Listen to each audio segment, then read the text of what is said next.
नमस्कार साथियों, आज मैं आपको स्वामी विवेकानंद जी से जुड़ी एक कहानी सुनाऊंगा और आप यह कहानी सुनने के बाद बखूबी समझ जाएंगे कि समय का सदुपयोग कैसे करते हैं।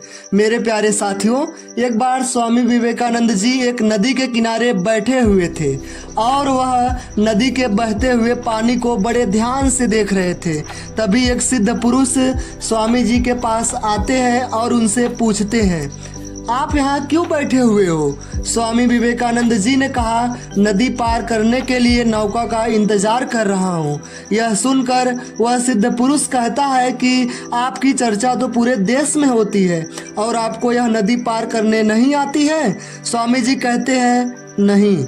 उसी समय वह सिद्ध पुरुष 2 बार नदी के ऊपर से बिना डूबे हुए अपनी दिव्य शक्तियों से नदी को पार करके स्वामी जी के यहाँ आकर खड़ा हो जाता है। कुछ समय इंतजार करने के बाद एक नौका आती है और उस पे बैठकर स्वामी जी और वह सिद्ध पुरुष नदी के उस पार चले जाते हैं।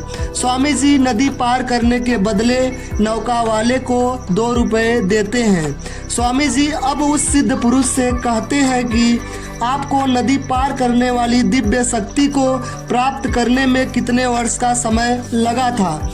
सिद्ध पुरुष जवाब देते हैं, स्वामी जी 15 वर्ष का।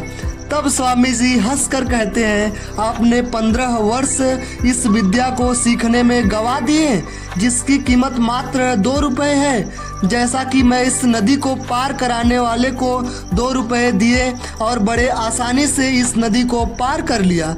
मेरे प्यारे साथियों, स्वामी जी कहते थे कि समय का उपयोग अच्छे कार्य को करने में लगाइएगा, न कि उस सिद्ध पुरुष के जैसे नदी पार करने वाली विद्या सीखने में।